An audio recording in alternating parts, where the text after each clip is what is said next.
कि अपने YouTube channel गोल achievers में। और हमारा ये जो है रिवीजन सीरीज़ का फिजिक्स का है, wave optics chapter. And in total हमारा लेक्चर नंबर 7 है ये रिवीजन सीरीज़ का। और इसके बाद आई गेस 1-2 लेक्चर्स और आपके आने हैं। लाइक एक आना है आपका वेव ऑप्टिक्स का, जो अभी मैं आपको करवा रही हूँ। इसके बाद एक आएगा आपका वेव ऑप्टिक्स। हो सकता है हमें थोड़ा 2 पार्ट में डिवाइड भी करना पड़ सकता है। लेट्स सी, जो भी होगा विल लेट यू नो। बाकी हम अपना 1 सेकेंड गाइस, मेरी स्क्रीन ब्लर हो गई है, मुझे भी नहीं दिख रहा है, डोंट नो व्हाट हैपन। तो अगर ये रिकॉर्डिंग हो रही है तो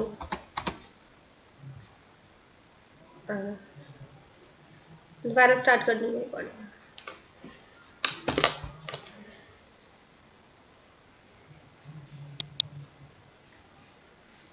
ओके चलिए, ज़्यादा नहीं हुआ कुछ भी, तो ठीक है गाइस, हम मूव करते हैं अपने कैनवास की तरफ, अपने टू द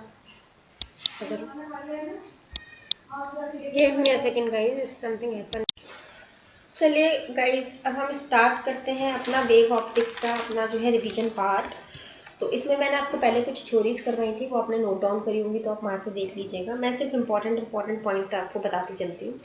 हमारी कोई भी वेव होती है तो वो हमारी इस तरह से ट्रैवल कर रही होती है। ये उसका एम्पलीट्यूड होता है, this is Y angle, and T this is here T, and Y is उसका एंगल। और इसकी एक इक्वेशन होती है, वो आप देख लीजिए, ए साइन ओमेगा टी। ये आपकी वेव की इक्वेशन होती है, कोई भी वेव होती है तो। आपका अगर इसमें कोई फेज एंगल आ रहा होता है तो यहाँ पर आपका ये फेज एंगल ऐड हो जाता है, और अगर सब्ट्रैक्ट हो रहा होता है तो माइनस का साइन लग जाता है। ए यहाँ पे एम्पलीट्यूड होता है आपका, ठीक है। तो this is omega is the frequency, basic चीज़ें। नेक्स्ट इसमें इंपॉर्टेंट चीज़ जो आपको पता होनी चाहिए, ये जो एम्पलीट्यूड होता है, ये जो भी आपकी इंटेंसिटी होती है ना वेव की, what ever the intensity of the wave, इसका ये होता है डायरेक्टली प्रोपोर्शनल का स्क्वायर एम्पलीट्यूड का। ए इज द एम्पलीट्यूड, ठीक है। इस चीज़ को याद रखना, इसके बेसिस पे आगे बहुत सारे फॉर्मूलाज बनते हैं। आपको अगर एक फॉर्मूला याद हो जाएगा तो उससे आप बाकी फॉर्मूला निकाल सकते हैं, अगर आपको ये वाला कॉन्सेप्ट पता हो तो, ठीक है। इसके बाद मैंने आपको कुछ टाइप ऑफ वेव फ्रंट्स करवाए थे, which was not very much important, कि आपका इस टाइप के वेव फ्रंट की कौन सी क्या वेव होती है, कैसी लेंथ होती है। तो उससे ज़्यादा इंपॉर्टेंट दूसरा टॉपिक है, हम वो देख लेते हैं। इसके बाद हमारा टॉपिक स्टार्ट होता था इंटरफेरेंस का।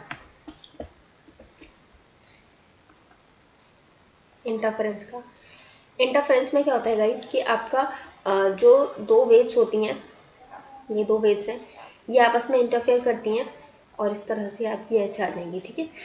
अब जब ये इंटरफेयर करी तो इसका कुछ एक, सपोज ये वाली बड़ी थी, ये छोटी थी, आपका कुछ बीच में सेंटर में कुछ एम्पलीट्यूड आ गया इस तरह से, तो इस तरह से एक नई वेव बन जाती है। तो आपकी प्रॉपर्टीज उस हिसाब से कुछ चेंज हो जाती है।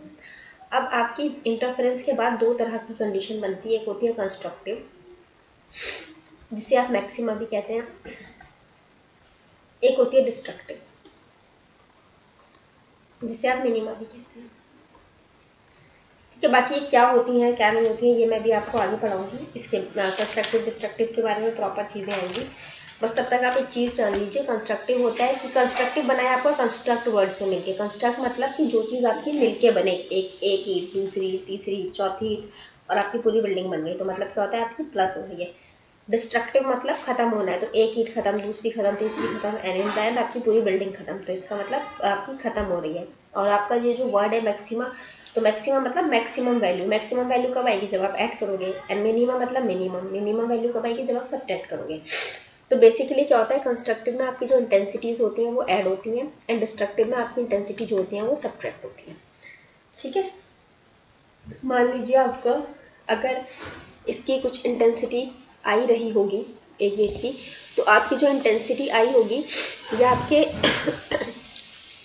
कंस्ट्रक्टिव के केस के हिसाब से हम देखते हैं, अगर तो I1 अच्छा प्लस I2 की इक्वल होगी, और इन डिस्ट्रक्टिव में I1 माइनस I2 के इक्वल होगी, ठीक है। बाकी अभी हम इसमें डिटेल में पढ़ेंगे, हम तब देख लेंगे। ये आपको जो छोटी चीज़ें बताने थे ताकि कंफ्यूजन ना हो कि किस में ऐड होता है, किस में सब्ट्रैक्ट होता है, ठीक है। Now we move to the next topic अपना, not the next topic, next the formula.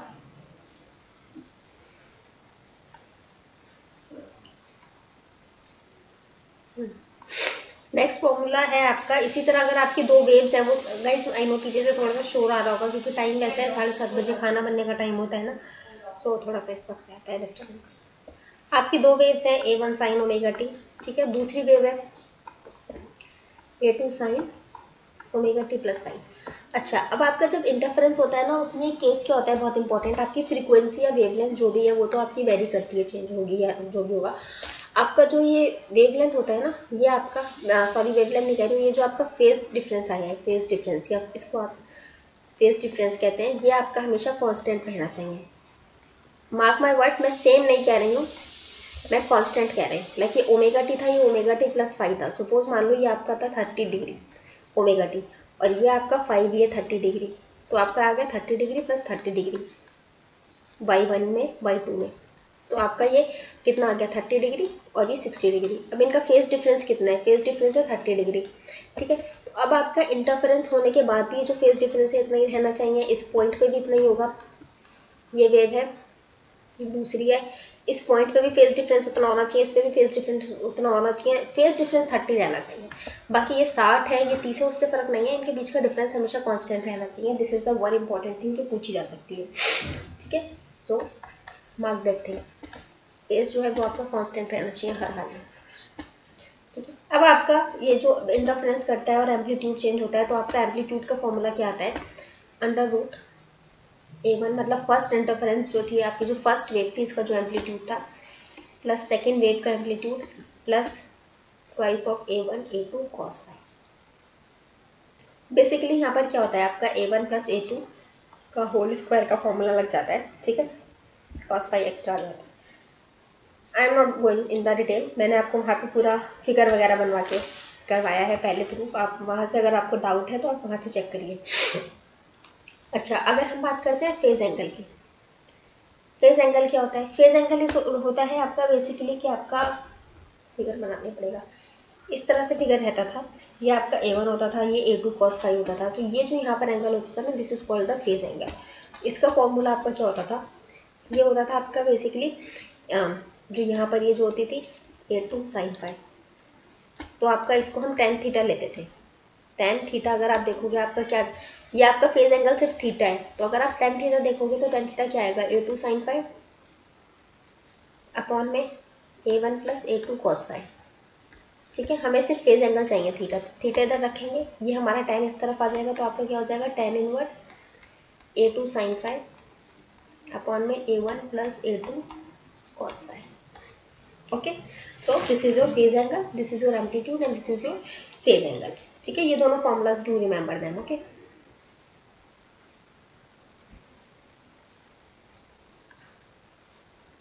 और ये फेज एंगल का ये जो फॉर्मूला है ना, ये तो आप याद कर लो, ये अगर आपका कुछ लॉज ऑफ मोशन वगैरह में से भी रिलेटेड कोई क्वेश्चन पूछ लेता है ना, तो वहाँ पर भी ये ऐसा ही रहता है, बट एम्पलीट्यूड की जगह वहाँ पर आपका रिजल्टेंट आ जाता है। लाइक इसकी ये रिजल्टेंट होता है, ये आपका R1 या R2 इस तरह से दे देता है, ठीक है, फॉर्मूला यही रहता है। आपने एम्पलीट्यूड देख लिया और फेज एंगल देख लिया, अब आपका क्या बचता है, इंटेंसिटी। तो अगर हम बात करते हैं इंटेंसिटी की, तो हमने क्या देखा था, इंटेंसिटी हमारा एम्पलीट्यूड का स्क्वायर होता है, तो अगर हम यहाँ से एम्पलीट्यूड का स्क्वायर हटाएंगे तो ये अंडर रूट में आ जाएगा, तो हमारी इंटेंसिटी क्या बनती है, बेसिकली स्क्वायर रूट ले लो आप पूरे इसका, आपकी आ जाती है I1 plus I2 plus twice of under root I2 cos phi, cos phi के ऊपर अंडर रूट नहीं लेते, ठीक है। सो ये आ जाता है आपका इंटेंसिटी का फॉर्मूला, ये पूछा जाता है, इस पर बेस्ड क्वेश्चन आता है बहुत ज़्यादा। मैंने आपको वेव ऑप्टिक्स के जो क्वेश्चंस करवाए थे उसमें करवाए थे, वेव ऑप्टिक्स मैंने आपको पूरा नहीं करवाया था बिकॉज ऑफ द ये डेट अनाउंस हो गई, बट इतना करवाया था यहाँ तक मैंने, ठीक है। इसके बाद अगर हम नेक्स्ट चीज़ देखेंगे, तो देखिए नेक्स्ट आपका एक इम्पॉर्टेंट पॉइंट और देख लीजिए, आपसे पूछ सकता है इंटरफेरेंस फैक्टर क्या होता है। तो देखिए इसका डायरेक्टली फॉर्मूला है twice of under root I1। आपका जो इंटेंसिटी का पूरा फॉर्मूला था ना, उसमें जो लास्ट पार्ट था वही होता है interference factor, I1 I2 cos five, ठीक है। This is your interference factor, ठीक है। इस चीज़ को आपको याद रखना है। अब यहाँ तक आपका इंटरफेरेंस का टॉपिक खत्म। अब हम चलते हैं नेक्स्ट टॉपिक पे। नेक्स्ट टॉपिक पे जब हम चलेंगे तो हमारी कुछ चीज़ें हमें पता होनी चाहिए, जैसे सबसे पहली चीज़ हमारा जो आता है वो होता है पाथ डिफरेंस, ठीक है। What is path difference, path difference कुछ नहीं होता है, सपोज आपका सोर्स है, सोर्स से एक आपका पॉइंट है A और एक पॉइंट है आपका B, ये डिस्टेंस हो गया आपका x1, ये डिस्टेंस हो गया आपका x2। तो ये सोर्स से आपका एक पॉइंट ए है, एक पॉइंट बी है, इन दोनों पॉइंट के बीच का जो डिफरेंस होता है ना, उसको हम कहते हैं पाथ डिफरेंस। तो वो कितने, इसको डिनोट करते हैं हम इस सिंबल से, और ये हो जाएगा x2 माइनस x1। ठीक है, मतलब ज़्यादा वाले में से कम को माइनस। नेक्स्ट एक चीज़ आती है फेज डिफरेंस। अब गाइस देखो, मैं उतना आपको एक्सप्लेन करके नहीं पढ़ाऊंगी, ठीक है, बिकॉज यू नो रिवीजन है। फेज डिफरेंस आपका वही जो आपने वहाँ पे देखा था, फेज डिफरेंस 5, तो ये आपका कितना होता है 2 पाई लैम्डा इंटू पाथ डिफरेंस, जिसको आप ख्याल से लिख सकते हो 2 पाई lambda into x2 minus x1। ये इंपॉर्टेंट फॉर्मूलाज हैं सारे ये, ठीक है। उसके बाद एक चीज़ और होती है, वो होता है टाइम डिफरेंस, डेल्टा। ये आपका क्या होता है 5 2 पाई/t, ठीक है। इसको आप क्या लिख सकते हैं, एक second guys.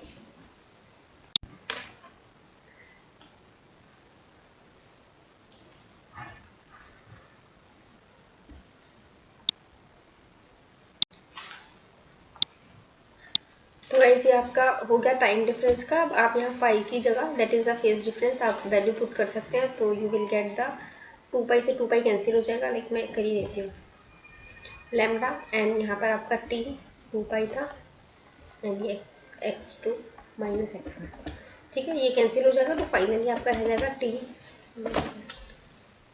By lambda bracket में x2 माइनस x1, ठीक है। अब एक होता है relation time difference, phase difference and pi time difference में, हालांकि इस पर क्वेश्चन आया नहीं है, बट आपको ये ना पता होना चाहिए। तो फर्स्ट आपका phase difference divided by 2 pi equals to path difference divided by lambda equals to आपका time difference divided by T, ठीक है। तो बस इस चीज़ को आपको रखना है ध्यान। बाकी आपका, अगर आपको एक फॉर्मूला भी याद होगा तो आप बाकी सब अपने आप इसमें से निकाल लोगे, ठीक है। So this is it, okay guys. अब इसके बाद हम चलते हैं अपने नेक्स्ट टॉपिक पे, that is the constructive interference and destructive interference.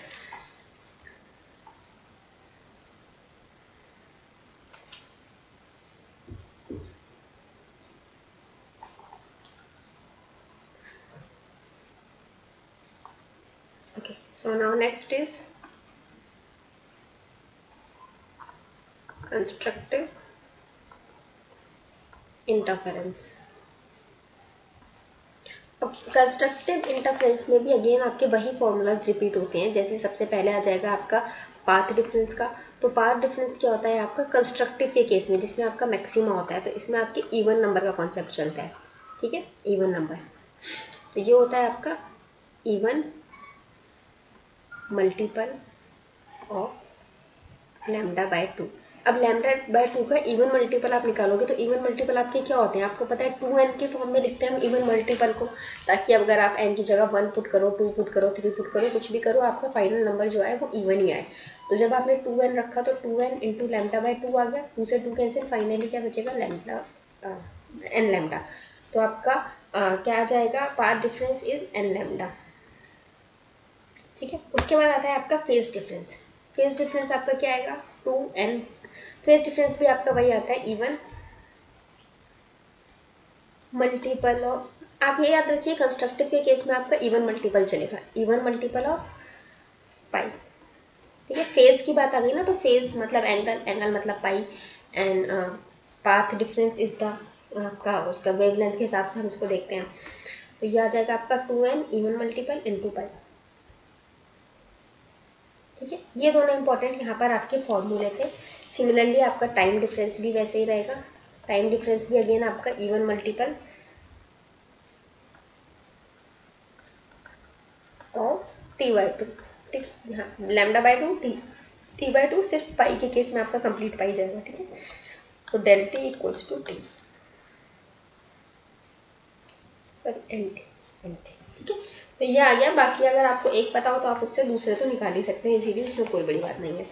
अच्छा, अब हमारा कंस्ट्रक्टिव का केस है। तो कंस्ट्रक्टिव के केस में मैंने आपको क्या बताई थी, हमारी इंटेंसिटी, एम्पलीट्यूड सब कुछ जुड़ता है एक दूसरे से, एड ऑन होता है। तो अगर आपका एड ऑन होने वाला केस है तो मतलब आपको मैक्सिमम एम्पलीट्यूड मिलेगा। अगर सब एड ऑन हो रहा है तो मैक्सिमम एम्पलीट्यूड का मिलेगा आपका a1 प्लस a2, कंस्ट्रक्टिव के केस में। ये इंपॉर्टेंट फॉर्मूला है, इसको याद रखना। फिर आपकी इंटेंसिटी मैक्सिमम कब होती है? कंस्ट्रक्टिव के केस में होती है। क्या फॉर्मूला होता है इसका? I1 plus I2। मतलब बेसिकली क्या होता है, आपको इंटेंसिटी मैक्सिमम के केस में आप ये पूरा फॉर्मूला रखोगे, I1 plus I2 plus 2 under root I1 I2 cos phi. Cos phi नहीं, सॉरी, कॉस फाई हट जाता है। कॉस फाई क्यों हट जाता है? क्योंकि मैक्सिमम आप जब इंटेंसिटी का केस लेते हो तो आप यहाँ पर पाई पुट करोगे तो कॉस फाई आपका 1 आ जाता है, तो यहाँ से हट जाता है। तो फाइनली आपका क्या आ जाता है? ये under root I1 plus under root I2 का होल स्क्वायर। आपको सिर्फ इतना याद रखना है, पीछे डेरिवेशन में क्या है क्या नहीं है वो सब कुछ याद रखने का नीड नहीं है, सिर्फ आप इतना याद रखो।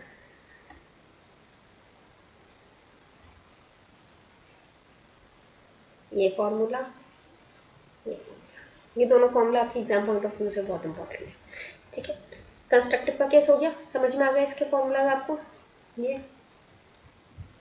ठीक, अब हम चलते हैं next, that is the destructive case. I know मैं बहुत फास्ट ले रही हूँ, reason you know that. Destructive interference,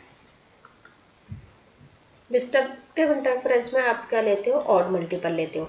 तो सबसे पहले अगर हम बात करेंगे पाथ डिफरेंस की, मिनिमा का केस बनता है ना इसमें, और ऑड मल्टीपल बनता है। पाथ डिफरेंस की आप जब बात करोगे तो 5 = आपका क्या आएगा? Odd multiple of λ/2। Path difference में क्या होता था? वेवलेंथ होता था ना। तो अब यहाँ पे आप पुट करोगे तो ऑड मल्टीपल लिखने का तरीका आपका 2n+1 भी लिख सकते हो या -1 भी लिख सकते हो। मैंने जब आपको पढ़ाया था तो -1 लेके करवाया था, तो मैं वही पुट करती हूँ, 2n - 1 इंटू λ/2। अब देखो कंस्ट्रक्टिव में तो 2n λ/2 था, इसलिए दोनों कैंसिल हो गए थे, लास्ट में n लैम्डा रह गया था। अब यहाँ पर ये कैंसिल नहीं हो सकते, तो इसीलिए हमारा ऐसे इट इज़ आ जाएगा। ठीक है, फिर जब हम बात करते हैं फेस डिफरेंस की, तो सिमिलरली फेस डिफरेंस में भी आपका आ जाएगा ऑड मल्टीपल ऑफ पाई, तो आपका 2n - 1 इंटू पाई। ठीक है, सिमिलरली अगर आप टाइम डिफरेंस देखोगे तो टाइम डिफरेंस भी आपका क्या आएगा? Odd multiple of t/2 and आपका डेल टी क्या बन जाएगा? 2n - 1 into t/2। ठीक है, ये आ गया। अब हम चलते हैं मेन फॉर्मूलाज की तरफ, दैट इज़ द एम्पलीट्यूड का फॉर्मूला। इस केस में एम्पलीट्यूड आपको क्या मिलेगा? मिनिमम मिलेगा, क्योंकि आपका क्या होता है बेसिकली डिस्ट्रक्टिव में चीज़ें खत्म हो रही हैं तो माइनस होती है, कम होती है, कम होती है, कम होते होते आपको मिनिमम वैल्यू मिल जाती है।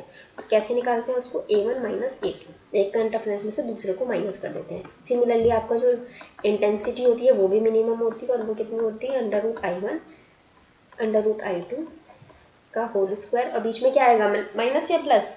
डिस्ट्रक्टिव का केस है, खत्म हो रहा है, मिनिमम आ रहा है तो माइनस, ठीक है, मैक्सिमम होता तो प्लस। तो ये हो गए आपके इसके डिस्ट्रक्टिव और कंस्ट्रक्टिव के फॉर्मूले। एक दो पॉइंट और बताऊंगी गाइस मैं आपको, वो और ज़रूर आप देख लीजिए, मिसलेनियस पॉइंट्स में आप उनको कंसीडर कर लीजिएगा। एवरेज इंटेंसिटी की अगर हम बात करते हैं,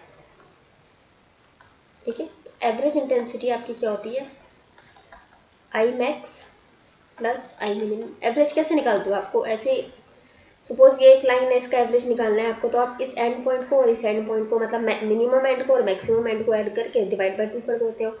अब ध्यान रखना, क्वेश्चन में आपको गिवन होता है intensity of one wave, intensity of second wave, तो इन दोनों की हेल्प से पहले आपको आई मैक्स और आई मिनिमम निकालना पड़ता है, फिर आपका ये निकलता है, फिर आपको इसमें पुट करके निकालना होता है।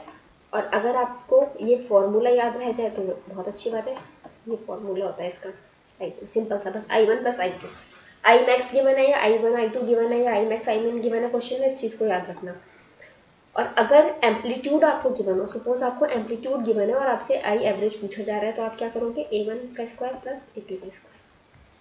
ठीक है, सिमिलरली आपका आई मैक्स और आई मिनिमम की वैल्यू भी मैंने आपको निकालने सिखाई थी। आपसे कई बार रेशियो पूछता है I max by I minimum का, तो वो क्या हो जाएगा आपका? Under root I1, I maximum की वैल्यू आप ऊपर रख दो, under root I2 divided by under root I1 minus under root I2 का, इसका भी होल स्क्वायर होता है, इसका भी होल स्क्वायर होता है, तो हम क्या करते हैं? पूरे का ही स्क्वायर लगा देते हैं। ठीक है। अब गाइस अगर आपको याद हो तो मैंने आपको बताया था कि हमारे इंटेंसिटी होती है डायरेक्टली प्रोपोर्शनल एम्पलीट्यूड स्क्वायर के। तो अगर हम अंडर रूट ले लेंगे दोनों तरफ तो हमारी under root of intensity directly proportional हो जाएगी एम्पलीट्यूड के। तो सपोज अगर हमें क्वेश्चन में इंटेंसिटी ना देखें, एम्पलीट्यूड गिवन हो, तो इंस्टेड ऑफ हम एम्पलीट्यूड से पहले इंटेंसिटी निकालें, हम डायरेक्टली ये फॉर्मूला लगा सकते हैं। अंडर रूट I1 की जगह हम A1 plus under root I2 की जगह A2 divided by I1 minus A1 minus A2 का होल स्क्वायर। ठीक है। या फिर हो सकता है आपको क्वेश्चन में ए मैक्स गिवन हो या ए मिनिमम गिवन हो और उससे आपको आई मैक्स और आई मिनिमम निकालना हो, तो उस कंडीशन में भी आप क्या करेंगे, सिंपली आई मैक्स की जगह आप लिख दो A max divide by A minimum और इनका स्क्वायर कर दोगे। हम अलग अलग ना करके पूरा बाहर लिख देते हैं। ठीक है। तो दिस इज़ द थिंग, मैंने आपको बताया था कैसे हम रिलेट करेंगे। अगर हमें एम्पलीट्यूड गिवन है तो उससे हम इंटेंसिटी निकाल सकते हैं, इंटेंसिटी गिवन है तो एम्पलीट्यूड निकाल सकते हैं without converting each and every step. ठीक है। अब यहाँ से एक चीज़ आप देखिएगा गाइस, इस पे आपका क्वेश्चन पहले आ चुका है। आपकी जो इंटेंसिटी है वो डायरेक्टली प्रोपोर्शनल किसकी हो गई, एम्पलीट्यूड के स्क्वायर के। ठीक है। और ये दोनों चीज़ें डायरेक्टली प्रोपोर्शनल होती है विड्थ ऑफ स्लिट के, स्लिट विड्थ से कहते हैं। ठीक है। ये वाली चीज़ क्वेश्चन आया था आपसे, इंटेंसिटी डबल करी जाएगी, विड्थ ऑफ स्लिट को डबल किया जाएगा तो इंटेंसिटी पे क्या फ़र्क पड़ेगा, ये क्वेश्चन पूछा गया था। मैंने एक दो जगह चेक करा है वो ऑप्शन, मतलब उसमें जो ऑप्शन गिवन है वो तो गलत ही है 100%। फिर मैंने उसको गूगल पे चेक किया दो चार जगह पे, क्योंकि मेरा आंसर अलग था, उसमें आंसर अलग दे रखा था, तो दैट्स वाई मैंने गूगल पे चेक करा। तो वहाँ पर एम्पलीट्यूड की वो ना, क्योंकि हम जनरली कैसे लिखते हैं, हम I directly proportional A square लिखते हैं, लोगों ने इस ए को एम्पलीट्यूड की बजाय एरिया कंसिडर कर रखा है और उसके हिसाब से फिर सॉल्व कर रखा है। और वहाँ पर वैसे भी विड्थ ऑफ स्लिट गिवन है क्वेश्चन में, एरिया की तो बात ही नहीं हुई है। ठीक है। तो इस चीज़ को ज़रा do keep in mind. Okay, so that is it. इसके बाद हम चलते हैं next topic, that is the Newton's law.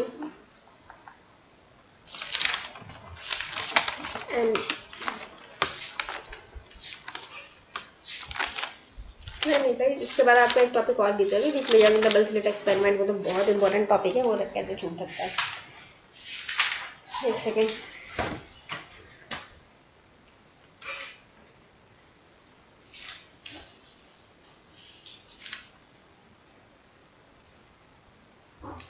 Let me read the canvas. और उसके बाद हम चलते हैं यंग डबल स्लिट एक्सपेरिमेंट की तरफ। देखो यंग डबल स्लिट एक्सपेरिमेंट के जो छोटे छोटे बेसिक पॉइंट्स थे ना, वो चलो मैं अगर कुछ इंपॉर्टेंट होगा तो बता दूँगी, हो जाएगी clear. Give me a second guys, okay clear हो गया। ठीक है। अब हमारा दूसरा टॉपिक आता है यंग डबल स्लिट एक्सपेरिमेंट का।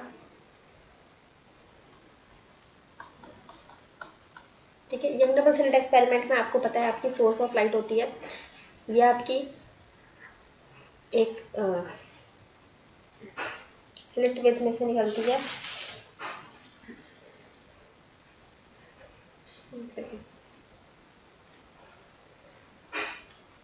आपकी सोर्स ऑफ लाइट होता है, कहीं से आ रहा होता है, ये आपकी स्लिट होती हैं, इसमें से ये निकलती है यहाँ से इस तरह से। ठीक है। और इधर भी ऐसे निकलती है और ये आपस में इंटरफेरेंस हो रही होती है इस तरह से, और यहाँ पर एक स्क्रीन लगाते हैं हम। ठीक है। इस पर ये एक वेव फ्रंट बनाती है अपना, कहीं मैक्सिमा कहीं मिनिमा, कहीं कंस्ट्रक्टिव कहीं डिस्ट्रक्टिव, मतलब जहाँ दोनों आपकी इंटेंसिटीज़ जो दोनों वेव्स होती होंगी वो इस तरह से मिल रही होंगी कि इनकी इंटेंसिटी ऐड हो जाए, तो वहाँ तो ये आपका ब्राइट फ्रिंज बनाती होंगी, जिसको हम मैक्सिमा भी कहते हैं और उसी को हम कंस्ट्रक्टिव भी कहते हैं। ठीक है। और कोई ऐसी जगह होगी जहाँ पर ये आपकी एक दूसरे को कैंसिल कर रही होगी, दोनों की इंटेंसिटी मतलब मिल नहीं पा रही होगी, तो वहाँ पर आपका क्या होगा, आपका लाइट फ्रिंज बनेगा। और इसको हम क्या बोलेंगे, हमारा डार्क फ्रिंज, क्योंकि ऑब्वियसली बात है मिलेगी अगर दो चीज़ें तो ज़्यादा इंटेंसिटी बढ़ जाएगी तो वो ब्राइट हो जाएगी, कम इंटेंसिटी है तो वो डार्क रह गई। डार्क है, मिनिमा है और आपकी कैसी है, डिस्ट्रक्टिव है। ठीक है। तो ये यंग डबल स्लिट में बेसिकली चीज़ें बनती हैं। अभी इनके मैं फॉर्मूलाज आपको लिखवा दूँगी। सबसे पहले हम बात करते हैं कंस्ट्रक्टिव के केस की, या फिर आप उसको याद रखने के लिए बोल सकते हैं ब्राइट फ्रिंज। एग्जाम में आपको ब्राइट फ्रिंज करके आता है। ठीक है। ब्राइट फ्रिंज के केस में अगर हम देखते हैं सबसे पहले हमारा पाथ डिफरेंस, ये कितना हो जाता है आपका, वही जो आपका कंस्ट्रक्टिव में रहता है ना, सेम वही एन लैम्डा, ठीक है। और आपका और क्या आता है इसमें, फेज डिफरेंस भी सेम आपका वही रहेगा जो आपका कंस्ट्रक्टिव के केस में रहता है। आपको इसमें जो इम्पोर्टेंट एक चीज़ याद रखनी है ना, आपका देखो जो यहाँ सेंटर में एक फ्रिंज विड्थ बनती है यहाँ पर सेंटर में, ठीक है, ये आपकी ऑलवेज ब्राइट होगी, ठीक है, ऑलवेज ब्राइट। अब आपसे पूछा जाता है कि सपोज आपकी इस नंबर पे जो बन रही है फ्रिंज विड्थ, ये आपकी कितनी दूरी पर बनी है, डिस्टेंस कितना है, कौन से नंबर की है, ये सब चीज़ें आपसे पूछी जा सकती हैं। आपका जो डिस्टेंस होता है ना इस फ्रिंज का इस फ्रिंज के बीच में, इसको मैं बोल देती हूँ एक्स है, ठीक है। अब अगर ये आपकी ब्राइट है तो, ठीक है, the distance of nth bright fringe, इस चीज़ को याद रखना कि ब्राइट फ्रिंज के लिए लिखा है वाला फॉर्मूला मैंने, फ्रॉम सेंट्रल ब्राइट फ्रिंज। क्या फॉर्मूला होता है इसका, एक्स एन, और इसको आप डिनोट किससे करोगे, N capital D lambda by small D. अब स्मॉल डी क्या होता है, देखो कैपिटल डी मैंने आपको क्या बताया था, ये सारी हमारी कुचड़ कुचड़ यहाँ पे चल रही है ना, कुचड़ कुचड़ is not the correct word, जितना भी हमारा प्रोसेस हो रहा है इंटरफ्रेंस वगैरह का, वो सब हमारा यहाँ इस एरिया के बीच में हो रहा है, जितना भी हमारा प्रोसेस हो रहा है इस एरिया में हो रहा है, इसको हम लिख सकते हैं कैपिटल डी। और हमारा जितना भी, तो इसको हमारा ज़्यादा काम यहाँ पर हो रहा है तो हमने कैपिटल डी बड़ा वाला डी यहाँ लिख दिया, और बाकी जो बचा है स्मॉल डी वो इन दोनों स्लिट के बीच का गैप, ठीक है, स्लिट विथ भी इसको कहते हैं, ठीक है। तो यह आ गया आपका ब्राइट के केस में आंसर फॉर्मूला। सेम अगर हम बात करते हैं हम डार्क फ्रिंज की, मैं यही लिख देती हूँ डार्क फ्रिंज का भी, ताकि आप लोगों को वो यहीं पर ही याद हो जाए। डार्क फ्रिंज के केस में सबसे पहले आप बात करेंगे पाथ डिफरेंस की, तो आपका सेम वही आता है जो आपका किस में होता है, डिस्ट्रक्टिव के केस में, लैम्डा बाय 2, ठीक है। एंड ये जो आपका एक्शन आएगा, the distance of nth dark fringe from central bright fringe. Centre में हमेशा ब्राइट होती है, okay, central bright fringe x है, हमने बोल दिया इसको, ठीक, क्योंकि nth नंबर की डार्क फ्रिंज की बात होती है या nth नंबर की ब्राइट फ्रिंज की बात हो रही है। तो अगर डार्क फ्रिंज की बात हो रही है तो चलिए कन्फ्यूजन ना रहे, मैं यहाँ एम कर देती हूँ, ठीक है, ताकि कन्फ्यूजन ना हो। आपका क्या आ जाएगा यहाँ पर, इसको भी फिर एम कर दीजिए आप, क्योंकि mth नंबर की बात हो रही है तो कौन सी आ जाएगी, एम नंबर की बात हो रही है तो ऑड के केस में 2m - 1 हम लगाते हैं। यहाँ पर n था, n की जगह यहाँ पर क्या हो जाएगा 2m - 1, बाकी फॉर्मूला आपका सेम रहेगा, ठीक है। So this is the formula for bright fringe and dark fringe, ठीक है। हो गया यहाँ तक, समझ क्लियर आ गया। अब हम चलते हैं नेक्स्ट पे, नेक्स्ट चीज़ के ऊपर, दैट इज आपका फ्रिंज विड्थ।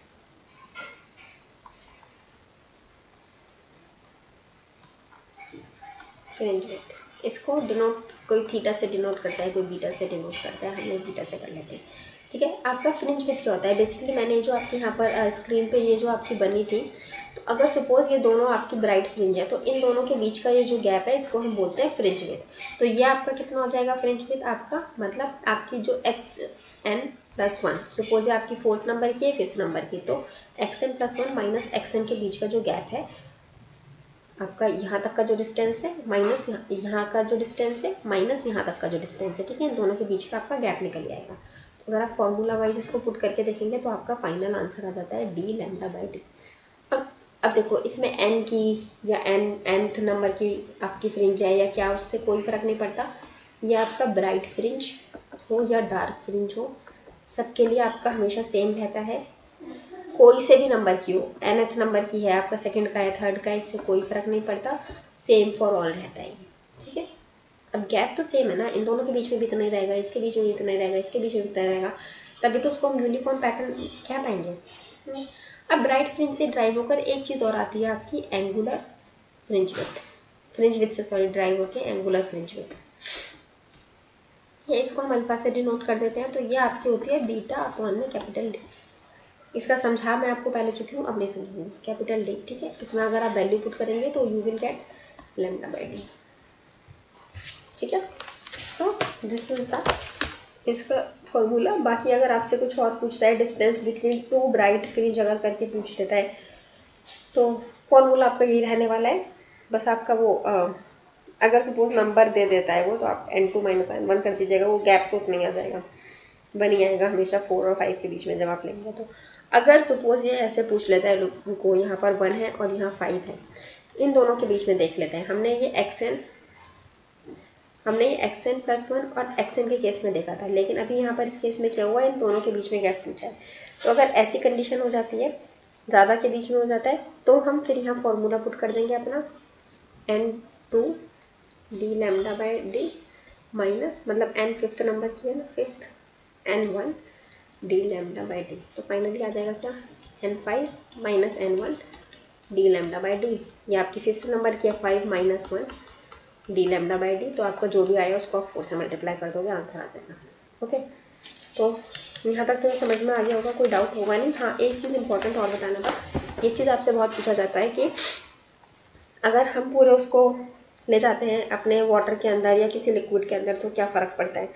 तो देखो, कुछ नहीं फ़र्क पड़ता है उससे ज़्यादा, बस क्या फ़र्क पड़ता है कि उसका रिफ्रैक्टिव इंडेक्स बदल जाता है। नॉर्मली हम कुछ काम कर रहे होते हैं तो रिफ्रैक्टिव इंडेक्स हमारा हम कोई भी काम एयर में कर रहे होते हैं जिसका रिफ्रैक्टिव इंडेक्स 1 होता है। बाकी आपका कोई भी फॉर्मूला होता है ना, वो उसके रिफ्रैक्टिव, वो जिस भी मीडियम में वो काम हो रहा होता है उसके रिफ्रैक्टिव इंडेक्स से ज़रूर डिवाइड हो रहा होता है। बट सिंस हम सारे एक्सपेरिमेंट एयर में कर रहे होते हैं, तो हम इसको 1 ले लेते हैं, तो ये 1 आ जाता है, तो कोई फ़र्क नहीं पड़ता है फॉर्मूले पे। लेकिन अगर अभी इस एक्सपेरिमेंट को उठा के हम लिक्विड के अंदर ले जाएंगे, सपोज वाटर के अंदर, तो फिर इसको सिर्फ रिफ्रैक्टिव इंडेक्स से डिवाइड कर देंगे।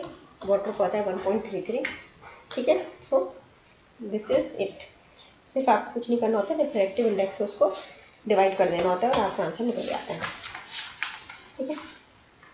अब इसके बाद हम चलते हैं next topic, that is the effect of the film. अच्छा देखो, आप में से क्रिस्टल बाई प्रिज्म के लिए कह रहे थे ना, वो आपका बेसिक मोर एंड लेस यही वाला उसमें आता है कॉन्सेप्ट। चलो खैर, करवा देंगे उसको भी, टाइम बचा तो। फ्रिस्नल, अगर आपका इफेक्ट ऑफ थिन फिल्म की बात करता है वो, अगर आपका कोई यही जो एक्सपेरिमेंट हमने देखा था, इसमें अगर थिन फिल्म लगा दी जाए बीच में, ये स्लिट थी, यहाँ से आपकी ये वेव जाके मिल रही थी यहाँ पर स्क्रीन पे, और यहाँ पर ये पैटर्न बना रही थी। अब सपोज यहाँ पर एक ये स्क्रीन लगा दी, थिन फिल्म लगा दी, तो अब ये यहाँ ना मिलने की बजाय इसकी वजह से जो होगी, इस स्लिट की वजह से क्या होगी कि वेव ऐसे ना जाके थोड़ी डेविएट हो जाएगी, और हो सकता है वो ऐसे चली जाए ऊपर। तो आपकी यहाँ से तो वेव जा ही रही है, तो यहाँ से जो वेव यहाँ जानी थी उससे जाकर मिल जाएगी। तो आपका यहाँ से क्या हुआ, ये थोड़ी शिफ्ट हो गई, चेंज हो गया। तो ये जो शिफ्ट हुई ना, इसका फॉर्मूला होता है distance of shifted fringe from central fringe. क्या होता है आपका x = d, मतलब इन दोनों के बीच का गैप d। म्यू क्या होता है, आपकी जो थिन स्लिट लगाई है इसकी थिकनेस होती है t, और रिफ्रैक्टिव इंडेक्स होता है म्यू। तो म्यू - 1 ×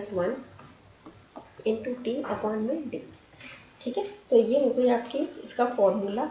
और हमारा जो फ्रिंज विड्थ होता है ना, उसका फॉर्मूला आपको पता है क्या होता है, d lambda by small d। तो आपका मैंने ATC में देखे हैं, इन दोनों फॉर्मूला का यूज़ करके क्वेश्चन बहुत दिया जाता है। पिछले प्रीवियस ईयर में तो थे कई क्वेश्चन, आपको बोल दिया जाएगा कि आपकी फ्रिंज विड्थ इक्वल है, तो आपका आप वेव लेंथ निकालिए, इस तरह से कुछ भी पूछ लेता है।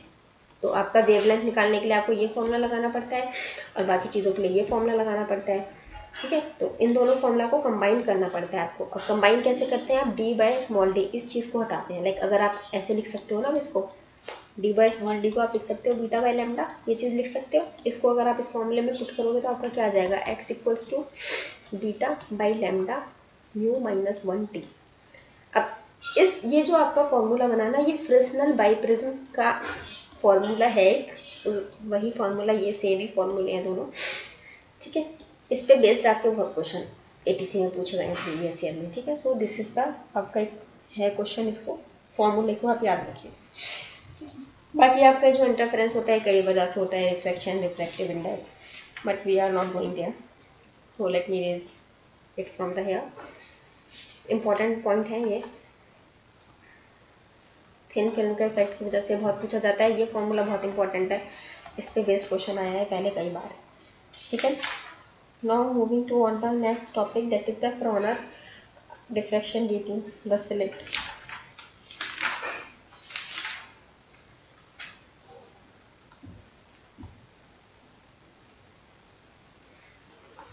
और फ्रॉनर डिफ्रैक्शन के लिए आपका जो फॉर्म वो है पूरा क्या बोलते हैं फिगर डायग्राम, मैं वो नहीं बनवा रही हूँ अभी आपको।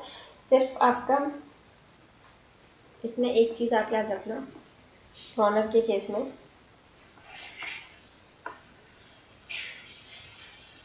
फ्रॉनहोफर डिफ्रैक्शन के केस में डिफ्रैक्शन क्या होता है आपको पता होता है ना, कि जब आपकी एज से टकरा जाती है और फिर उसके बाद एक ज्योमेट्रिकल पैटर्न बनाती है, लाइक टकरा के ज्योमेट्रिकल पैटर्न बना रही है यहाँ पर, ठीक है। या आपको कुछ ऑब्स्टेकल था तो इसके लिए है, ठीक है। तो दिस इज़ द डिफ्रैक्शन। और फ्रॉनर डिफ्रैक्शन में आप याद रखना कि इसमें ना चीज़ें जस्ट रिवर्स होती हैं। रिवर्स मतलब पहले अगर आपने देखा होगा तो मैक्सिमा या फिर जिसको हम कंस्ट्रक्टिव कहते थे, उसमें आपका जो फेस डिफरेंस निकल कर आता था, फेस डिफरेंस पार्ट डिफरेंस जो निकल कर आता था वो क्या आता था, एन लैम्डा आता था, ठीक। एन लैम्डा बाई टू का हम 2n लैम्डा बाई टू लिखते थे, 2 से 2 कट जाता था। बेसिकली हम even multiple of lambda by two लेते थे, लेकिन यहाँ पर उल्टा हो जाता है, यहाँ पर हम लेते हैं ऑड मल्टीपल। बस ये इसको याद रखने की चीज़ है और इसी में बच्चे कंफ्यूज होते हैं। फ्रॉनर के डिफ्रैक्शन में भी मैक्सिमा के केस में वही फॉर्मूला लगा कर आते हैं जो यंग डबल स्लिट एक्सपेरिमेंट का होता है या जो पहले पढ़ा होता है। सिमिलरली मिनिमा के केस में भी कितना हो जाएगा आपका, रिवर्स हो जाएगा, that is 2n lambda by two. Solve करेंगे तो n लैम्डा, ठीक है। तो इस पॉइंट को आप लोग याद रखिएगा। इसके अलावा आपका फॉर्मूले बाकी सेम वही रहते हैं। लाइक अगर आपसे पूछा जाए कि आपका सेंट्रल मैक्सिमा, और हाँ इसमें जो सेंट्रल मैक्सिमा या मिनिमा जो भी बनता है वो हमेशा डार्क बनता है, टोटली रिवर्स है। और बाकी अगर आपसे डिस्टेंस पूछा जाएगा ब्राइट फ्रिंज का या डार्क फ्रिंज का, जिसका भी डिस्टेंस पूछा जाएगा, फॉर्मूला उसका सेम ही रहने वाला है आपका। मतलब ब्राइट फ्रिंज डार्क फ्रिंज नहीं, सॉरी, अगर आपसे मिनिमा का पूछा जाएगा तो पहले आपका मिनिमा का जो फॉर्मूला होता था उसमें क्या होता था, 2n-1, m ले लिया था हमने, m-1 lambda D by small D था। यहाँ पर आपका क्या आ जाएगा, n lambda D bye small D की बजाय ना यहाँ पर हम a लिखते हैं, और a होता है यहाँ पर आपका बेसिकली जो इसका डायग्राम बनाओगे उसके बीच का जो डिस्टेंस होता है आप पढ़ के समझ जाओगे, ठीक है। d की जगह आपने वो जो सिलेक्ट विथ होती है ना, वहाँ पर सिलेक्ट विथ को हमने d ले लिया था, यहाँ पर वो बिटवीन रेज करके दे देते हैं तो उसको हम a से डिनोट कर देते हैं। This is for the minimum distance of the dark fringe from the central minimum, from the central maxima, ठीक है। सेंट्रल में तो मैक्सिमम बनता है आपका, सॉरी। एंड सिमिलरली अगर हमारा मैक्सिमा का केस होता है तो मैक्सिमा में आपका क्या बनेगा, xn 2n-1 lambda capital D. Completely opposite होता है, यंग डबल स्लिट का याद कर लो और इसमें याद रखना कि अपोजिट होता है और आपके सब निकल जाएंगे, ठीक है। तो और बाकी अगर हम बात करते हैं फ्रिंज विथ की, तो फ्रिंज विथ तो सेम ही रहती है, ये चेंज नहीं होती है किसी भी केस में। बस क्या होगा, डी की जगह यहाँ पर ए लिख देंगे हम, ठीक है। So this is the formula. अच्छा, एक कंडीशन और होती है कि यार देखो फ्रॉनर डिफ्रैक्शन जो होता है ना उसमें लेंस वगैरह का यूज़ होता है। आपका सोर्स से आता है ऐसे, फिर आप एक लेंस लगाते हो, फिर ये इससे अंदर जाता है, फिर एक और लेंस लगाते हो। तो कई बार क्या होता है कि आपका जो लेंस होते हैं ना, तो फिर इससे यहाँ आगे जाके स्क्रीन पर जाके होके यहाँ पर पैटर्न बनाते हैं। कई बार ये जो लेंस होते हैं इनके बीच का डिस्टेंस आपका बहुत ज़्यादा होता है, नहीं बहुत ज़्यादा नहीं, मतलब इनके बीच का जो डिस्टेंस होता है वो आपकी जो लेंस 2 है, सेकंड वाला लेंस है, इसकी फोकल लेंथ के बराबर होता है। तो इस कंडीशन में आपका एक फॉर्मूला और बनकर आता है, xn equals to n lambda focal length by A. तो ये आपको याद रखने की ज़रूरत नहीं है कि कब बनता है क्या नहीं बनता है। अगर आपको क्वेश्चन में फोकल लेंथ पूछा गया है या फोकल लेंथ गिवन है तो आपका ये फॉर्मूला लगना है। तो बेसिकली अगर आपको फोकल लेंथ को रिलेट करने के लिए बोला जाए इस वाली सिचुएशन से, तो आप क्या बोलोगे कि आपका फोकल लेंथ किसके बराबर हो गया, distance between the slit and the screen के बराबर, ठीक है। आपको स्लिट एंड स्क्रीन के बीच का डिस्टेंस ना देके फोकल लेंथ दी होगी तो आपको ये वाला फॉर्मूला लगाना है। सेम इसमें भी आप यहाँ पर डी की जगह एफ रख सकते हो, यहाँ पे भी डी की बजाय एफ रख सकते हो, ठीक है, अगर आपको क्वेश्चन में वैसे रिक्वायर्ड है तो, ठीक है। तो ठीक है, मैं इसको इरेज कर देती हूँ और उसके बाद फिर हम करते हैं अपना नेक्स्ट टॉपिक। जो मियाँ सेकेंड गाइस के मियाँ कितनी होगी, डायरेक्टली प्रोपोर्शनल होगी आपकी वेवलेंथ के। एंड आपका ये वेवलेंथ डायरेक्टली प्रोपोर्शनल होता है फोकल लेंथ के, और ये आपका इन्वर्सली प्रोपोर्शनल होगा अपर्चर के, जो आपका डिस्टेंस था बिटवीन द टू वेव्स। ठीक है। और सिमिलरली आपको अगर ये पूछ सकता है क्वेश्चन में, मैंने प्रीवियस ईयर में देखा है कि आपकी अगर ब्लू लाइट है इसका विथ इतना है तो रेड लाइट का कितना होगा। तो आपको सिर्फ याद रखना है कि जिसकी हमारी वेवलेंथ कम होगी उसकी हमारी विथ भी कम होगी। तो वेवलेंथ हमारी किसकी कम होती है, ब्लू की हमारी वेवलेंथ कम है, रेड की हमारी वेवलेंथ ज़्यादा है, तो जिसकी वेवलेंथ ज़्यादा उसकी सेंट्रल में ज़्यादा है। ठीक है। इस पे बेस्ड क्वेश्चंस मैंने आपको करवाए हैं गाइस पहले। ठीक है, तो आप वहाँ से देख लीजिएगा। और अब हम चलते हैं अपने नेक्स्ट टॉपिक पे, that is the polarisation. Polarisation में आपको कुछ नहीं याद रखना है, बस एक कॉन्सेप्ट है छोटा सा, पोलराइजेशन। पोलराइजेशन में बेसिकली क्या होता है कि आपकी ये एक अनपोलराइज लाइट आती है, यह आपकी एक पोलराइड के ऊपर जाके टकराती है। ठीक है। और इसके बाद ये आपकी पोलराइज होकर निकल आती है, मतलब यूनी डायरेक्शनल होकर निकल आती है। पहले मल्टी डायरेक्शनल होती है, फिर यूनी डायरेक्शनल होती है। अब इसमें जो फॉर्मूलाज है ना आपके, वो इंपॉर्टेंट है, उनको आप याद रखिए। इस फॉर्मूले जो मैं अभी लिखवाऊंगी इस पे बेस्ड क्वेश्चन पहले आया है। आपका रिफ्रैक्टिव इंडेक्स, ये जो पोलराइड है ना, ये पोलराइड ये कोई भी मटेरियल हो सकता है। ठीक है। तो कोई भी मटेरियल मतलब जो आपका पोलराइजेशन को शो करता हो, उस तरह का कोई भी मटेरियल, लाइक निकोल प्रिज्म हो गया, टॉर्मेलाइन हो गया, पोलराइड हो गया। पोलराइड बहुत फेमस हो गया तो इसका नाम पोलराइड ही बोल देते हैं लोग एक्सपेरिमेंट में भी। ठीक है। आपका ये जो है इसका जो रिफ्रैक्टिव इंडेक्स है वो equals to tan theta P. Theta P क्या है, angle of polarisation. Angle of polarisation मतलब ये जो लाइट की वेव आ रही है ये इस पोलराइड पे कितने एंगल पर इंसिडेंट कर रही है, तो this is the angle of polarisation. ठीक है। अब आपका इससे एक फॉर्मूला और ड्राइव होकर आता है, साइन, इससे नहीं, साइन थीटा पी अपॉन में कॉस थीटा पी। ठीक है। और अगर आपको स्नेल्स लॉ याद होगा, ठीक है, तो स्नेल्स लॉ की हेल्प से एक फॉर्मूला आपका आता है, mu equals to sine theta angle of incidence. अब यहाँ एंगल ऑफ इंसिडेंस जो है वो कितना है, हमारा पी के इक्वल एंगल ऑफ पोलराइजेशन के, तो पी लिख दिया, divided by angle of reflection. ठीक है, ये वाली चीज़ आ गई। अब इन सारी इक्वेशंस को जब आप यूज़ करते हैं, इसको और इसको सबको यूज़ करने के बाद आपका जो फाइनल आंसर निकल कर आता है उससे हमारा ये निकल के आता है कि हमारा ये जो एंगल ऑफ पोलराइजेशन है प्लस एंगल ऑफ रिफ्लेक्शन है, जो इन दोनों का सम आता है 90 डिग्री। ठीक है। इसका डेरिवेशन मैंने आपको अपने लेक्चर में करवाया था, अभी करवाने का टाइम नहीं है। ठीक है। तो एक ये आप याद रखिएगा ज़रूर से फॉर्मूला, एक ये फॉर्मूला ज़रूर याद रखिएगा। ठीक है। ये दोनों चीज़ें आपके एग्जाम पॉइंट ऑफ व्यू में बहुत ज़्यादा इंपॉर्टेंट है। इसके अलावा 1 2 3 इसमें कॉन्सेप्ट थे कि अगर आपका angle of incidence exactly equal है एंगल ऑफ पोलराइजेशन के, ठीक है, तो ऐसी कंडीशन में आपके क्या होगा, आप इसको जो वेव होगी ये पार्शियली पोलराइज्ड होगी। ठीक है। और अगर आपका एंगल ऑफ रिफ्लेक्शन इक्वल है एंगल ऑफ इसके, अच्छा इसको छोड़ दीजिएगा इस, क्योंकि ये रिफ्लेक्शन के लिए अलग केस है, रिफ्लेक्शन के लिए अलग केस है, उस सब में मत जाइए। सिर्फ इतना याद, जो 2 फार्मूले बताए हैं ना, ये 2 फार्मूले बहुत इंपॉर्टेंट है आपके एग्जाम पॉइंट ऑफ व्यू के लिए, इनको आप याद रखिएगा। ठीक है। एक चीज़ और, एक फार्मूला और बहुत इंपॉर्टेंट है यहाँ पर आपका क्रिटिकल एंगल का। आपका रिफ्रैक्टिव इंडेक्स जो होता है वो 1/sin IC के इक्वल ही होता है। IC क्या है यहाँ पर, क्रिटिकल एंगल। तो आपको क्वेश्चन में क्रिटिकल एंगल निकालने के लिए बहुत पूछा जाता है। एक ये फॉर्मूला, पोलराइजेशन में सिर्फ यही 3 फॉर्मूला इंपॉर्टेंट है। एक फॉर्मूला और है, वो भी आप देख लीजिए, I equals to I not cos phi. ये आपका अगर अनपोलराइज लाइट थी उसकी इंटेंसिटी, फिर जब ये पोलराइज्ड हो गई उसकी इंटेंसिटी, एंड कॉस थीटा आपका अगेन फिर वही एंगल जिससे वो स्ट्राइक किया, वो चीज़ हो गई। ठीक है। इस पे बेस्ड आपका क्वेश्चन तो रेयरली पूछा जाएगा, बट डायरेक्टली आपसे रिलेशन पूछ सकता है, तो ये आपकी जो है उस तरह से यूज हो सकती है। तो ये था वेव ऑप्टिक्स का उतना टॉपिक मैंने आपको पढ़ाया था। इसके बाद मैंने आपको बहुत से न्यूमेरिकल प्रैक्टिस करवाए थे, एंड देन हमारे बाद आ गया, इसके बाद आ गया था न्यूटन रिंग का। तो गाइज मैं इसको एंड नहीं करती, चलो पूरा कंप्लीट करवा देती हूँ। न्यूटन रिंग का एक सेटअप था जो मैंने आपको करवाया है। आपकी अनपोलराइज लाइट होती थी, यहाँ से आती थी, एक लेंस होता था, इससे निकलती थी, यहाँ पर हम एक स्लिट लगाते थे, इससे टकरा के नीचे वापस आती थी। यहाँ पर हम एक आपका ग्लास रखते थे और नीचे यहाँ पर एक स्लैब होती थी। ठीक है।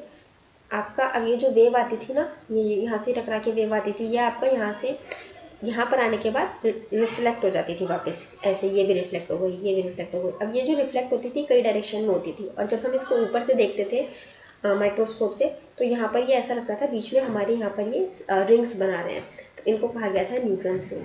अच्छा, एक कॉन्सेप्ट और भी था कि ये जो हमारी स्लैब थी ना, कुछ तो इसमें से वेव रिफ्लेक्ट हो जाती थी, कुछ इसके अंदर एंटर कर जाती थी। अब जो अंदर एंटर कर जाती थी वो भी आपस में फिर इस तरह से रिफ्लेक्ट होती थी, इससे टकरा के यहाँ से रिफ्लेक्ट होती थी, या आपस में जब ये ट्रांसमिट हो रही हैं, ठीक है, तो यहाँ पर भी ये एक रिंग बनाती थी जो कि इसके कंपैरिजन में छोटी होती थी, लेकिन यहाँ की भी रिंग बनती थी।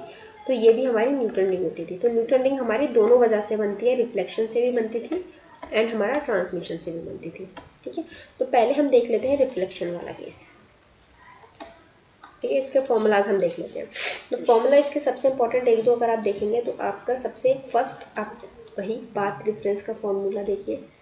फॉर्मूला इसका अच्छा खासा लंबा चौड़ा बड़ा आता है, बट उसमें बाकी सारी वैल्यू क्या होती है, 0 0 हम पुट कर देते हैं, या ऑलमोस्ट 0 मान लेते हैं कि यहाँ पर ये टच या ये एरिया ऑलमोस्ट 0 है।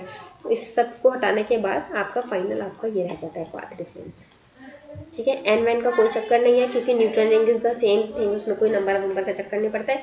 तो आपका बेसिकली ये आ जाता है पाथ डिफरेंस। अब अगर आपसे क्वेश्चन में पूछा जाता है condition for the bright fringe, condition of the bright ring, ठीक है, इसमें भी कोई डार्क रिंग होगी, ठीक है, कोई आपकी ब्राइट रिंग होगी। तो condition for the bright ring, अगर आपकी ब्राइट रिंग बन रही है तो उसकी कंडीशन क्या होती है आपकी, then equals to N lambda. Bright आ गया ना आपका, तो आपका एन लैम्डा आ जाएगा, हमेशा इस चीज़ को आप याद रखना। सिम और इसको मतलब ये आपका सिर्फ नॉर्मल डेल आ गया, लेकिन अब जब आप इसको और ज़्यादा सॉल्व करते थे आगे, तो आपका फिर फाइनल जो इक्वेशन आती थी 2μt equals to 2n+1/2 into lambda, ये आपकी एग्जैक्ट आती है।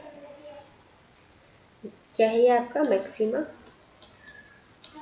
या फिर ब्राइट फ्रिंज की कंडीशन, ब्राइट फ्रिंज की कंडीशन, ठीक है। दोनों ही है, दोनों में से कुछ भी आपसे पूछ सकता है, इसको ही पूछेगा, इसके तो पूछने के चांसेस बहुत कम है, यही वाली पूछेगा, तो ये आपको पता होनी चाहिए ब्राइट फ्रिंज की कंडीशन, ठीक है। अब इसके बाद अगर आपका डार्क फ्रिंज का केस चला जाता है, मैं इसको इरेज कर देती हूँ गाइस, इस फिगर को याद रखना, ठीक है, दोबारा बार बार बनाना पॉसिबल नहीं है। ब्राइट डार्क फ्रिंज की कंडीशन आप लोग को बता देती हूँ, एक सेकेंड, इसको मैं रिमूव कर दूँ बस। Now we have the condition for the dark fringe. Dark fringe की कंडीशन में क्या होगा, डेल 2n-1 λ/2, ठीक है। जैसे उसमें क्या आई थी आपकी n लैम्डा, ठीक है, यहाँ पर क्या आ गई 2n λ/2, ये हमारी बेसिक वैल्यू हुई। लेकिन जब हम इसको आगे सॉल्व करते हैं तो हमारा क्या आता है 2μt equals to n lambda, मतलब उल्टा हो जाता है। जैसे वहाँ क्या आ रहा था हमारा 2μt equals to 2n-1 λ/2, plus ले लिया था मैंने यहाँ पर जब आपको पढ़ाया था, प्लस ले लो आप या माइनस ले लो, ठीक है। So this are the conditions, आपको ये डार्क फ्रिंज की कंडीशन हो गई और वो ब्राइट फ्रिंज की कंडीशन हो गई। लेकिन इन पे इतना ज़्यादा क्वेश्चन नहीं पूछा जाता है, क्वेश्चन जिससे आता है मैं आपको वो फॉर्मूला बताने वाली हूँ, और ये बहुत इंपॉर्टेंट फॉर्मूला है, इसको याद रखिएगा। इस पर ना डायरेक्टली क्वेश्चन पूछ सकता है, घुमा के भी पूछ सकता है, और आपको रिलेशन पे बेस्ड भी पूछ सकता है। लाइक अगर आपने रेडियस बढ़ा दिया तो क्या फ़र्क पड़ेगा, आपने रिफ्लेक्टिव इंडेक्स बढ़ा दिया तो क्या फ़र्क पड़ेगा। तो ये बहुत इंपॉर्टेंट कॉन्सेप्ट है, इसको याद रखिएगा, ठीक है। देखिए अगर आप बात करते हैं ब्राइट फ्रिंज की, तो ब्राइट फ्रिंज का भी हमने जो कंडीशन देखी थी, तो उसमें हमने क्या देखा था, 2n+1 लिख दिया था, +1 -1 कुछ भी लिख दो, λ/2 ये चीज़ देखी थी हमने। तो हमारा कुछ कुछ ये वाली कॉन्सेप्ट वही रहता है। क्या आती है आप ये देख लीजिए, इसमें डायमीटर क्या होता है dn², diameter of the ring, जो आपकी ये रिंग बन रही थी ना, इसका diameter dn² equals to twice of 2n-2 sorry -1 2n-1 λ/r divided by refractive, mu is the refractive index, r is the radius, ठीक है। So these are the basic, इसका ये फॉर्मूला बहुत इंपॉर्टेंट फॉर्मूला है, इस पर 100% क्वेश्चन पूछा जाता है, 100%। वहीं अगर आप डार्क फ्रिंज की बात करते हैं तो डार्क फ्रिंज का फॉर्मूला क्या हो जाता है, dn² equals to 4n lambda r by mu. पिछली बार क्वेश्चन आया था कि आपका ये जो एक्सपेरिमेंट था ये वेव आकर प्लानो कॉन्वेक्स लेंस पर ये गिरी और यहाँ पर नीचे आपका ये स्लैब रखा था। अगर आप यहाँ पर एक लिक्विड की ड्रॉप डाल देते हैं यहाँ पर, अभी क्या है यहाँ पर कुछ नहीं है, सिर्फ नॉर्मल एयर है, तो आपका रिफ्रैक्टिव इंडेक्स 1 होगा। लेकिन आपने लिक्विड की ड्रॉप डाल दी, तो कोई भी आप लिक्विड डालोगे तो उसका रिफ्रैक्टिव इंडेक्स 1 से तो ज़्यादा ही होगा। तो सिंस क्या हुआ, आपका रिफ्रैक्टिव इंडेक्स बढ़ गया। रिफ्रैक्टिव इंडेक्स बढ़ेगा तो मतलब डिनोमिनेटर बढ़ जाएगा, तो आपका ओवरऑल टर्म डिक्रीज हो जाएगा। ये डिक्रीज होगा तो आपका ये भी डिक्रीज होगा, तो मतलब आपकी डायामीटर क्या होगी, कम हो जाएगी। पहले अगर इतनी थी तो वो इतनी रह जाएगी, इसका मतलब पहले से क्या हुआ, वो श्रिंक हो गया। ठीक है, यही ऑप्शन था करेक्ट उसका, श्रिंक। ठीक है, these are the two very important formula for your exam. Now next very important formula from the Newton's ring.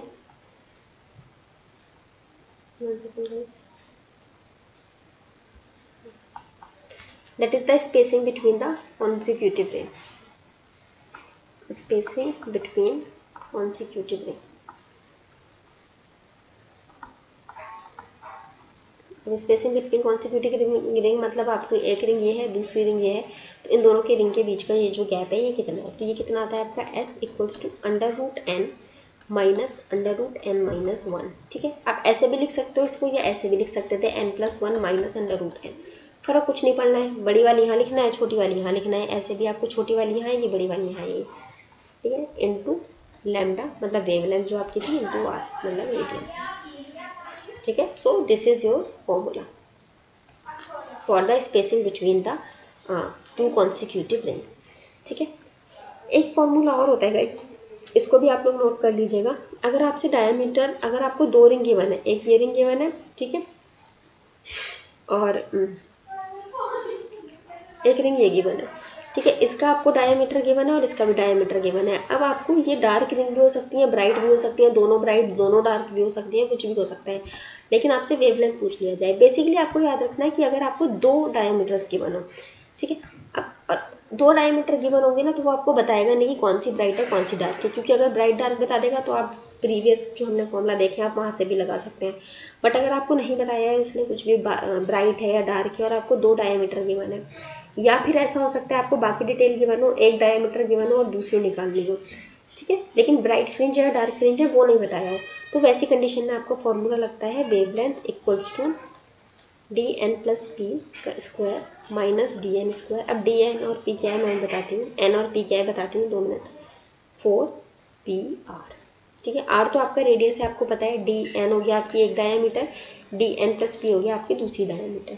देखो n जो है वो आपका होता है स्मॉलर रिंग का जो नंबर होता है, ठीक है, 2 है 4 है 5 है जो भी है। p होता है आपका जो आपकी लार्जर डायमीटर है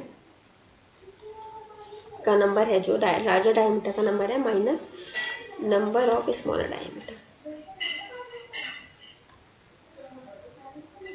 ठीक है, आपको हो सकता है क्वेश्चन में दे दे कि एक रिंग 9 नंबर की और एक रिंग 4 नंबर की, अब आपको निकालना है, तो 9 + 4 आपका यहाँ पर आप क्या लिखोगे, यहाँ पे आप 13 लिखोगे, पी की यहाँ पर आपको पी निकालना। बेसिकली देखो यहाँ तो नहीं फर्क पड़ता है, आप बड़ी वाली डायमीटर और छोटी वाली डायमीटर लिख देते हो डायरेक्टली, लेकिन फ़र्क आपका पड़ता है ये जो आपको पी निकालना होता है ना यहाँ पर, क्योंकि आपको डायरेक्टली पी की वैल्यू पुट करनी होती है। तो आप कैसे निकालोगे, 9 - 4 = 5 करके।